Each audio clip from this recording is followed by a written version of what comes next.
Greetings, sisters and brothers, friends, comrades. I want to say a few words about our beloved Uganda as usual. So, as many of you know, the president-elect, Robert Kyagulanyi, aka Bobi Wine, is in the United States right now. And that's important. And I'll tell you why. Until Donald Trump was elected for a second time, Uganda was getting $900 million, almost $1 billion every year, U.S. taxpayer money. And of course, that money was meant to support the Ugandan people, but under the kleptocracy, this corrupt regime, military dictatorship of General Yoweri Museveni and General Amazon 4-star imbecile Muhoozi. A lot of this money was being embezzled.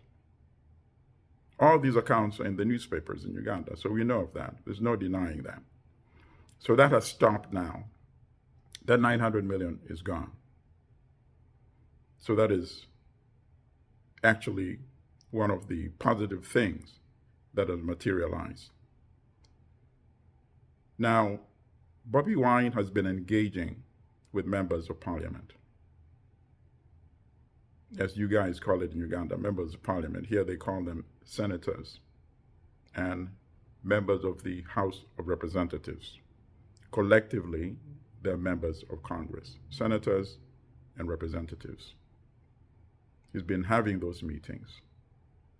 And those meetings are important because without the United States, this military dictatorship of General Museveni would have collapsed a long time ago.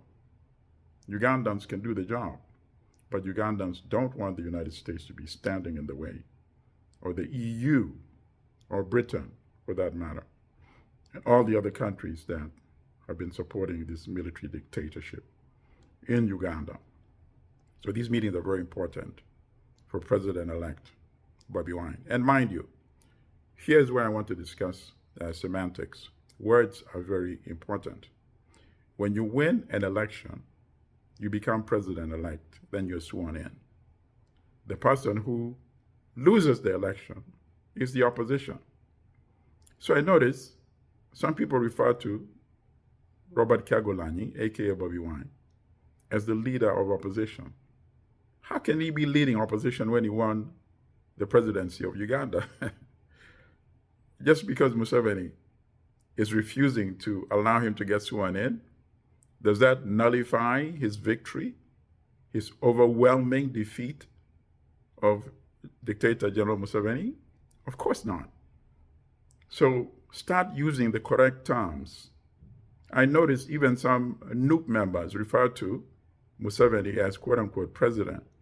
How can you lose an election and be president? So think about these things. Think about every word that you utter. Robert Kyagulanyi is president-elect. Museveni is military dictator / leader of opposition. He's opposing the will of the Ugandan people. How do you become president? Mandate of the people. And how do you earn the people's mandate?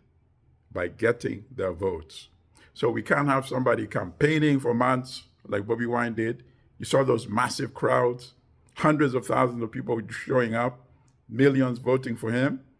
He wins, and then you refer to him as leader of the opposition? What kind of nonsense is that, right? So from now on, use the correct term. President-elect. He's not been sworn in, but he's president-elect. He is much more legitimate than Muhoozi or Museveni. So if you want to refer to anybody as member of opposition, use that term for Museveni and Muhoozi. Now let me make a few other suggestions here. First of all, let's thank the armed forces of Uganda again. Not all of them are bad, because if all of them were bad, Bobi Wine would not be alive today. He would not. Think about it.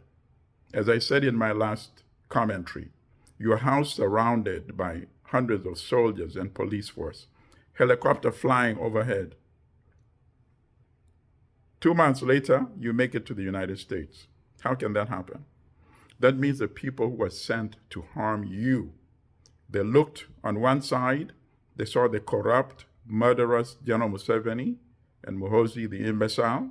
They looked on the other side, they saw a young man who is loved and admired by Ugandans for his acumen, his intelligence, his charisma, and his bravery, right? To stand up to Museveni and Muhoozi. Everybody knows it takes bravery, because even Museveni's, some of his colleagues, where are they today? Aronda, Kazini, Ayume, all these names, Mayombo, where are they? And people know why they are no longer alive. People know that, right? So for anybody to be so bold to stand up to Museveni, not once, but multiple times, even after Arua, when he was tortured and almost killed, he went to the US for treatment. He came back to Uganda in the belly of the beast and ran against the dictator. 2021, defeated him. And the dictator refused to allow him to get sworn in. So Ugandans, we cannot have this recurring, multiple renewal of dictatorship every 5 years, right? That is why you must ask yourself every day, am I doing everything within my power to bring an end to military dictatorship in Uganda? Organize with other Ugandans, get together, whether it's protests, digitally, in person, engaging with the leadership in the outside countries that support Uganda vigorously, just like President-elect is doing right now, Bobi Wine is doing in the United States. This is not Bobi Wine's battle. This is a collective Ugandan battle, as I keep saying in all my commentary. One final word, and this is to the members of NRM. Not all of them are bad. Many of them are also victims of this same military dictatorship. They don't want to end up like Ayume or Mayombo and all that, but this is my suggestion for them. Why can't we all work collectively as Ugandans? Even members of NRM, you know Museveni has a military dictatorship in Uganda. He's 82. He's been there for 40 years. He's blocking our collective progress.